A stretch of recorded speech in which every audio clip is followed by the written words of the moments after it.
ilmu kalam.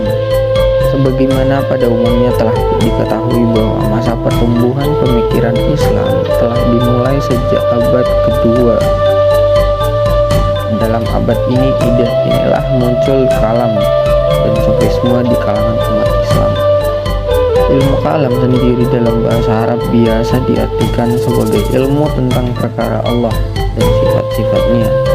Oleh sebab itu, ilmu kalam biasa disebut juga sebagai ilmu usuluddin atau ilmu tauhid, ialah ilmu yang membahas tentang penetapan aqaid diniyah dengan dalil atau petunjuk yang konkret. Ilmu kalam merupakan ilmu yang membahas tentang sifat-sifat Allah dan membahas tentang teologi Islam. Ini muncul karena dilatar belakangi oleh faktor-faktor yang datang dari kaum muslimin sendiri dan faktor yang datang dari luar mereka. Tasawuf. Secara etimologi, tasawuf berasal dari kata sofa yasifu tasawufan, artinya suci atau bersih. Secara terminologi, tasawuf adalah ilmu yang mempelajari tentang pendalaman dan pemahaman aspek-aspek spiritual dalam rangka mendekatkan diri kepada ilahi. Tasawuf bukanlah pada pakaian, serban, dan janggut yang panjang, tetapi tasawuf adalah ubudiyah dan makrifat.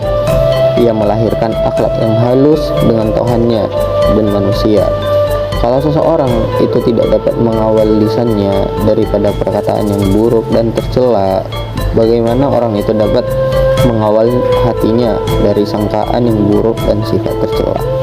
Seseorang itu tidak boleh diukur keimanannya dengan ilmu dan ibadah semata-mata, tetapi lihatlah ia ketika didatangi ujian, pujian, atau ujian celaan. Bagaimanakah sifatnya? Bagaimana pergantungan hatinya pada Allah Subhanahu wa Ta'ala? Disitulah kita boleh mengukur kekuatan akidahnya atau tasawuf. Nah, hubungan tasawuf dengan ilmu kalam.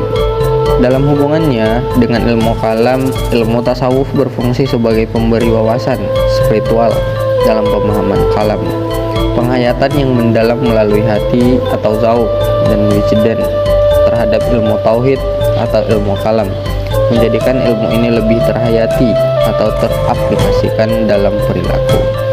Dengan demikian, ilmu tasawuf merupakan penyempurna ilmu tauhid jika dilihat dari sudut pandang bahwa ilmu tasawuf merupakan sisi terapan rohaniah dari ilmu tauhid. Selain itu, ilmu tasawuf mempunyai fungsi sebagai pemberi kesadaran rohaniah dalam perdebatan-perdebatan kalam. Sebagaimana disebutkan bahwa ilmu kalam dalam dunia Islam cenderung menjadi sebuah ilmu yang mengandung muatan rasional dan muatan nakliyah. Jika tidak diimbangi dengan kesadaran rohaniah, ilmu kalam akan bergerak ke arah yang lebih bebas. Disinilah ilmu tasawuf berfungsi memberi muatan rohaniah, sehingga ilmu kalam tidak terkesan sebagai dialektika keislaman belaka yang kering dari kesadaran penghayatan atau sentuhan secara qalbiyah atau hati.